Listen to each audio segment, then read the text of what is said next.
You know, that thing, that time that you get where you're desperately seeking something to do, but you're doubting your own ability to do it. Well, that was me.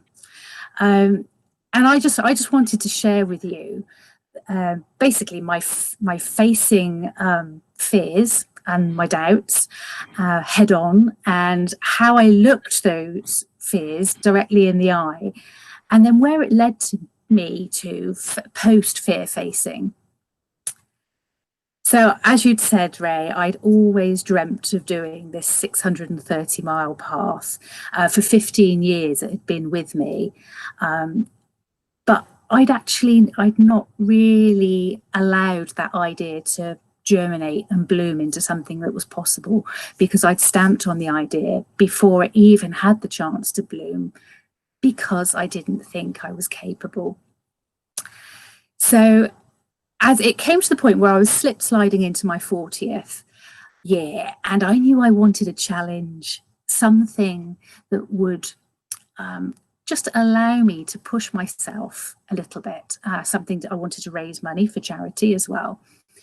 And I needed it to be a special challenge, something that connected with me. So I looked at lots of other things like Kilimanjaro, like the Inca Trail. And although I would like to do them one day, that particular challenge, or those particular challenges, just didn't connect with me. And there was nothing special until I had this moment where I walked into a bookshop. And it was like a moment of divine intervention. There was this shaft of glorious sunlight that came down onto the bookshelf in front of me. And there it was, like a moment out of the Blues Brothers. It was the Southwest Coast Path Handbook. And it was a light bulb moment. It was like, of course, I have wanted to do this for so many years. Why did I not think of this? And so I skipped off to the cash desk and paid for it and took it home and promptly started doing my research. Whenever I do something like this, or whenever I embark on something, I like to do my research thoroughly first. And so I researched where I had to walk and what it was going to be like, what the terrain was like, and all the kit that I needed. But I still had that feeling of self-doubt that I was carrying. I wasn't athletic enough. I wasn't strong enough. I just wasn't enough in any capacity. And that was a really hard thing to overcome. But that, unbeknown to me, that was about to change for good. Or I hoped, it would be for good.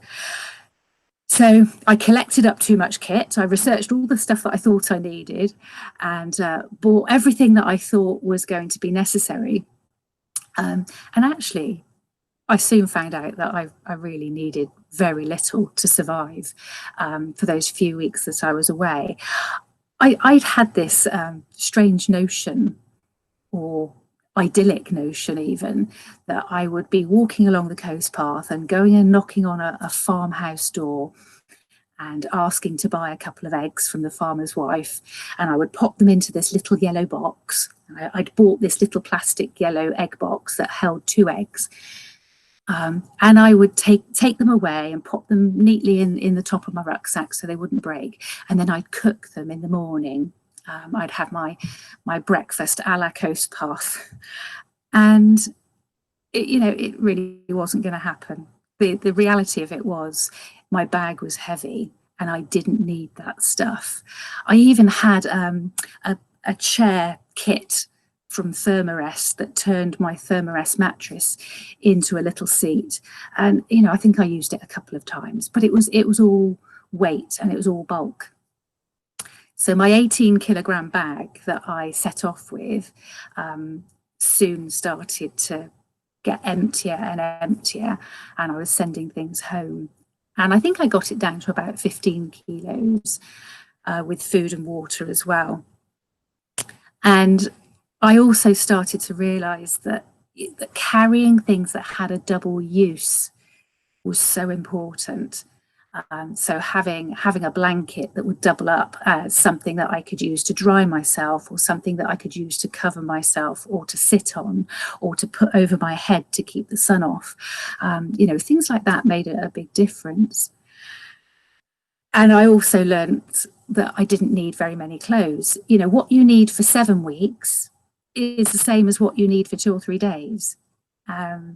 And so, you know, I carried minimal clothes, and you know, got used to washing out my clothes and pegging out my knickers on the back of my rucksack, and just dealing with the embarrassment of people asking me why I was walking along with my knickers on my rucksack. So I had to handle fears as well. And the imposter syndrome side of things I'd now dealt with, because I was out there, I was on the path, and I felt I was okay to do that.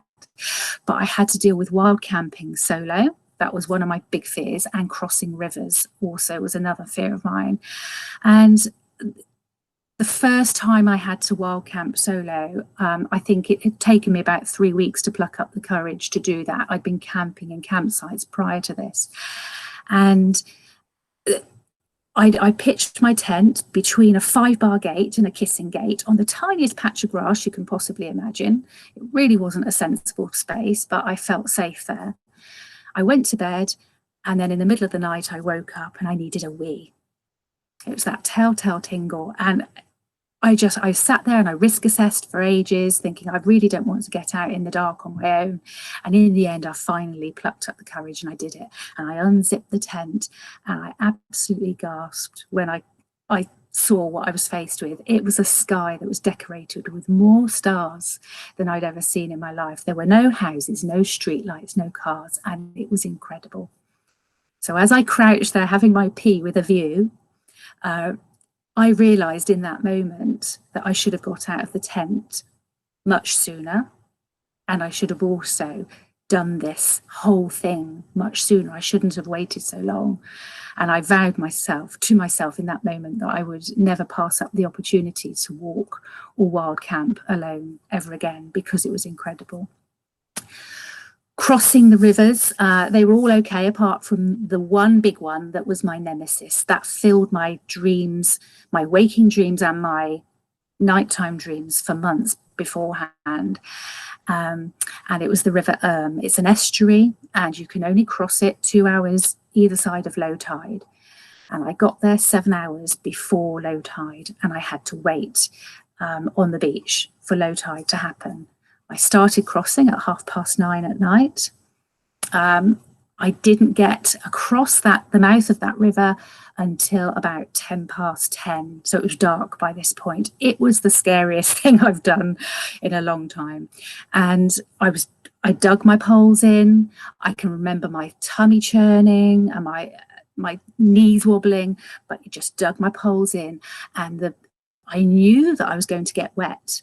I knew that I was going to get wet up to my knees. I'd planned for that. I hadn't planned for my knickers getting wet. Sorry, I'm bringing the tone of this down because I've mentioned my knickers again.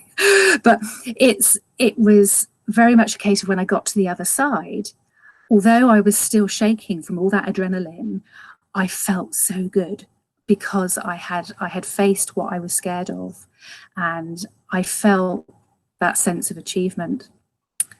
And it was amazing how I carried that then with me on the rest of the walk and post-walk as well. It then moved on into my day-to-day life and into, into school where I worked. I worked in a school, and into almost every area of my life. I just had this new resilience. So what next? Just wrapping up really now. People started to say to me, what next, Zoe? And I said, well, I didn't plan on doing anything else. I thought this was just going to be one walk to mark my 40th birthday and my rite of passage into middle age. And when somebody said, what next? I was sat around a table in a pub at the opening of the Wales Coast Path in 2012. And there, after a few drinks, I agreed to walk the Wales Coast Path, and I did it that year in 43 days, and I wild camped every single night. It's like, yeah, I'm not going to pass that one up again. And unbeknown to me, I became the first woman to walk the Wales Coast Path, which was a really lovely accolade to come away with. That's my timer to say my 10 minutes is up. So year on year since then, I have endeavoured to do a challenge, a walking challenge or a challenge of some sort. And I've realised in this 9 years that actually it's not just about the walking, it's about facing my fears and pushing myself out of my comfort zone and doing something that scares me every day. And so last year in July, I headed right out of my comfort zone. I left my job of 14 years as a teacher with nothing to go to, and to set up my own venture called Head Right Out, in which I hope to encourage other people to do something that scares them every day.